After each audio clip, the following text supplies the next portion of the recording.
Le temps d'un café, c'est une capsule de moins de 3 minutes durant laquelle je te partage ma recherche de la semaine. Astuces, curiosités et culture générale, je t'invite à me proposer des sujets abordés. Et pour cette semaine, je vais te parler du timbre-poste.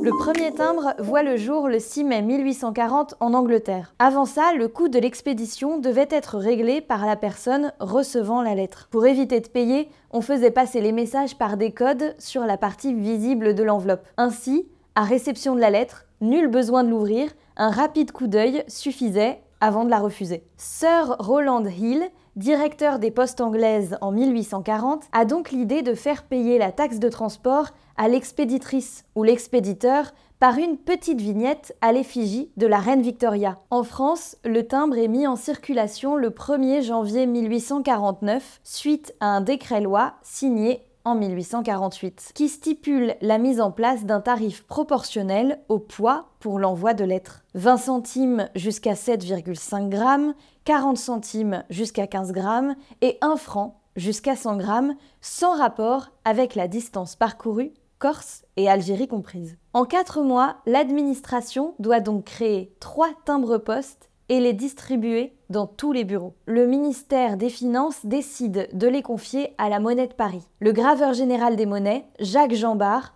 propose alors une représentation de Cérès, la déesse de l'agriculture, de la fécondité et des moissons. Il laisse vide 2 petits espaces sur le bas du timbre afin de pouvoir y ajouter 2 gravures mobiles indiquant le prix. Ainsi, le même poinçon servirait à confectionner les 3 timbres à la fois. Imprimé en encre rouge, bleue ou noire, le prix de chaque timbre se distingue par la couleur de l'encre. En réalité, ne furent prêts à temps que les timbres de 1 franc et de 20 centimes. La Monnaie de Paris mettra 1 an de plus à produire les timbres de 40 centimes, finalement de couleur rouge-orange. Pour éviter les confusions, le timbre de 1 franc passe de la couleur vermillon à la couleur carmin. Le 1 franc vermillon est aujourd'hui l'un des plus recherchés par les collectionneurs. Le timbre-poste est un marqueur de l'histoire de France. Par exemple, en 1852, moins d'1 an après le coup d'État du prince Louis-Napoléon, sont émis pour la première fois des timbres à l'effigie de l'empereur.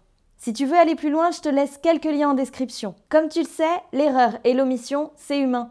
Alors sens-toi libre de corriger ou compléter mes propos dans les commentaires. Un seul mot d'ordre, la bienveillance. Moi je m'arrête là pour cette semaine et je te remercie pour le temps que tu m'as accordé.